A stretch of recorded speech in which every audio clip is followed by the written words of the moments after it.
মাংস খাওয়া কি পাপ না পুণ্য? দাপর যুগে একবার শ্রীকৃষ্ণ একটি গাছের নিচে বসে বাঁশি বাজাচ্ছিলেন। তখন একটি হরিণ ছুটে এসে তার পেছনে লুকিয়ে পড়ল। হরিণটি খুব আতঙ্কিত ছিল।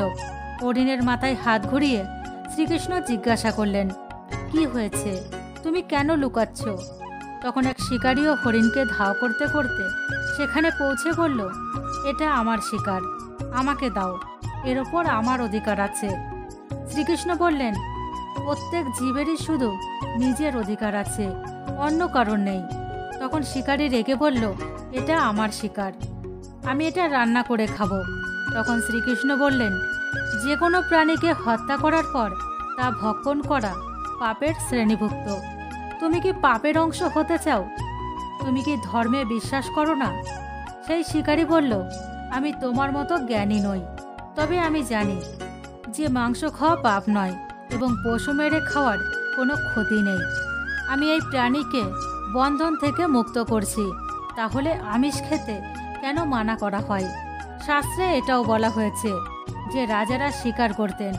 আপনি বলুন, আমিষ কি পাপ নাকি পুণ্য? শ্রীকৃষ্ণ বুঝতে পেরেছিলেন যে মাংস খাওয়ার ফলে তার বুদ্ধি নিস্তেজ হয়ে গেছে এবং তার মধ্যে চিন্তা ও বোঝার বুদ্ধি শেষ হয়ে গেছে। তখন শ্রীকৃষ্ণ বললেন, আমি আপনাকে এই বিষয়ে কোনো মতামত দেব না, তবে আমার একটি ছোট্ট গল্প শোনার পরে আমিষ খাওয়া পুণ্য না পাপ এবং আপনি মাংস খেতে চান কি চান না তার উত্তর দিতে হবে। সেই শিকারী ভাবতে লাগলো, এতে আমার কোনো ক্ষতি নেই, আমি এই গল্প শুনব, আমার মনোরঞ্জন হবে, এরপরে এই হরিণের মাংস পাব। শ্রীকৃষ্ণ শিকারীকে বললেন, একসময় মগধে খাদ্য সংকট দেখা দেয় এবং খাদ্য উৎপাদনও কমতে থাকে। রাজা উদ্বিগ্ন ছিলেন যে সেই সমস্যার দ্রুত সমাধান না হলে ভাঁড়ারের শস্য শীঘ্রই ফুরিয়ে যাবে এবং তীব্র সংকট আসবে। রাজা তার সবাই মন্ত্রীদের জিজ্ঞাসা করলেন, দেশের খাদ্য সমস্যার সমাধানে সবচেয়ে সস্তা জিনিস কি? মন্ত্রীরা বিভ্রান্ত হয়ে পড়েন। ধান, গম, আলু ইত্যাদি ফলাতে চাষিদের অনেক শ্রম লাগে। তখন একজন মন্ত্রী, যিনি আমিষের প্রতি অনুরাগী ছিলেন, তিনি ভাবলেন, নির্বিচারে শিকার করার এটাই সেরা সুযোগ। এমন পরিস্থিতিতে শিকারের জন্য রাজার অনুমতি নেওয়া যাক। বৈঠকে তিনি বললেন, আমিষের চেয়ে সস্তা আর কোনো খাবার নেই, এর জন্য টাকা পয়সাও খরচ হয় না এবং পুষ্টিকর খাবারও পাওয়া যায়। রাজসভায় সকল মন্ত্রী এতে সমর্থন করলেও মগধের মহামন্ত্রী তখনও নীরব।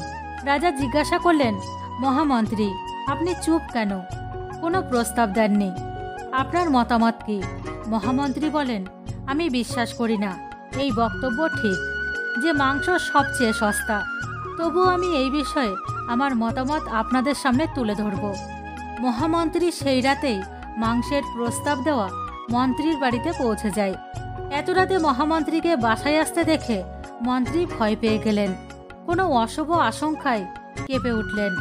মহামন্ত্রী বললেন, মহারাজ সন্ধ্যায় অসুস্থ হয়ে পড়েছেন, তার অবস্থা খুবই খারাপ।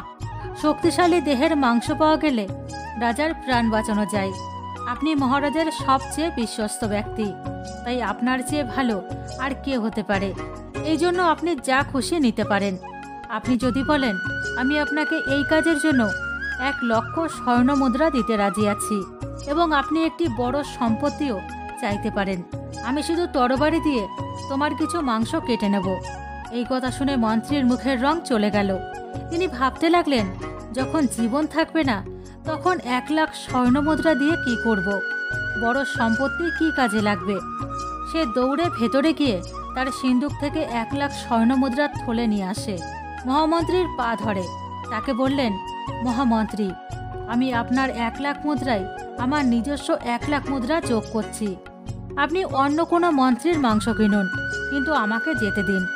তখন মহামন্ত্রী আরও বলেন, আপনার শরীর বলবান, আপনি শক্তিশালী, আপনার উচ্চতা মহারাজের মতো, তাই বৈদ্যজি আপনার নাম বিশেষভাবে নিয়েছেন।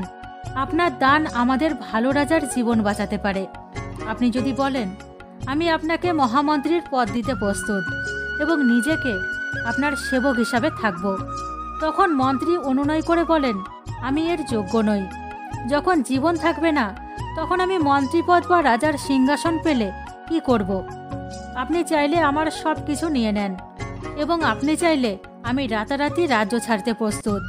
এই বলে সে তার ঘোড়ার দিকে দৌড়ে গেল এবং ঘোড়ায় চড়ে বসতে শুরু করার সাথে সাথে একটা আওয়াজ এলো, তুমি যে চলে যাচ্ছ, তোমার পরিবারের কি হবে? মন্ত্রী বললেন, নিজের জীবনের চেয়ে প্রিয় কোনো কিছু নেই। যখন জীবনই থাকবে না তখন পরিবার নিয়ে কি করব? এই বলে সে ঘোড়ার ওপর লাফিয়ে উঠে বসল। হাঁটতে হাঁটতে মহাসচিব ঘোড়ায় লাগাম ধরে বললেন, তোমার পালানোর দরকার নেই, তুমি আরামে ঘরে থাকো, আমি অন্য মন্ত্রীর বাসায় যাই। এই কথা বলে মহামন্ত্রী সেখান থেকে চলে যান। মহামন্ত্রী চলে যাওয়ার পর মন্ত্রীর ভেতরে কিছুটা প্রাণ এলেও তার ঘুম চলে যায়। 1,00,000 স্বর্ণমুদ্রা নিয়ে মহামন্ত্রী পলাক্রমে সব মন্ত্রীর বাড়িতে গিয়ে সবার কাছে রাজার জন্য কিছু মাংস চাইলেন, কিন্তু কেউ দিতে রাজি হননি। প্রত্যেকেই তার সুরক্ষার জন্য মহামন্ত্রীকে 1,00,000, কেউ কেউ 2,00,000 মুদ্রাও দেন। এইভাবে এক রাতেই লাখ লাখ স্বর্ণমুদ্রা সংগ্রহ করেন মহামন্ত্রী। তারপর সকলের আগেই তার প্রাসাদে পৌঁছে গেলেন। পরের দিন সব মন্ত্রীর সময়ের আগেই রাজসভায় পৌঁছে যান। সবাই জানতে আগ্রহী রাজা সুস্থ আছেন কিনা, কিন্তু কেউ কারোর কাছে গোপন কথা প্রকাশ করেননি। সবাই রাজবৈদ্যকে খুঁজছিল, কারণ শুধুমাত্র তার কাছ থেকে কিছু তথ্য পাওয়া যেতে পারে। মহারাজ রাজসভায় না আসা পর্যন্ত কোনো মন্ত্রীকে বাড়ি যেতে না দেওয়ার জন্য মহামন্ত্রী সৈন্যদের নির্দেশ দিয়েছিল। রাজা রাজসভায় এসে সিংহাসনে বসলেন। সব মন্ত্রীরা ভাবলেন রাজাকে সুস্থ দেখাচ্ছে, মহামন্ত্রী কি মিথ্যা বলেছেন? তাদের মধ্যেও এক চিন্তা চলছিল, কিন্তু কেউ কাউকে কিছু বলছে না। এরপর মহামন্ত্রী রাজার সামনে 40,00,000 স্বর্ণমুদ্রা রাখলেন। রাজা জিজ্ঞাসা করলেন, এই স্বর্ণমুদ্রাগুলো কিসের জন্য এবং কোথা থেকে এসেছে? মন্ত্রী বলেন, কিছু মাংসের জন্য এত টাকা জোগাড় হয়েছে, কিন্তু মাংস পাওয়া যায়নি। মন্ত্রীরা জীবন বাঁচাতে এইসব মুদ্রা দিয়েছেন। এখন আপনি বিচার করুন মাংস কতটা সস্তা। রাজা ব্যাপারটা বুঝতে পারলেন। তিনি প্রজাদের অতিরিক্ত পরিশ্রম করতে অনুরোধ করলেন এবং রাজার শস্য ভাণ্ডার থেকে শস্য বের করে প্রজাদের হাতে দিলেন। সঙ্গে পুষ্টিকর সবজি চাষের নির্দেশ দেন। সেই সঙ্গে 40 লক্ষ স্বর্ণমুদ্রা এই কাজে এবং শ্রমিকদের কল্যাণে ব্যয় করা হলো। এইভাবে শস্য উৎপাদন হতে থাকে এবং কিছুদিন পর আবহাওয়া অনুকূলে আসে এবং চাষাবাদ শুরু হয়। রাজ্য থেকে খাদ্য সংকট দূর হয়ে যায়। শ্রীকৃষ্ণের কাছ থেকে এই জ্ঞান পেয়ে শিকারীর চোখ খুলে গেল এবং সে জ্ঞান লাভ করল।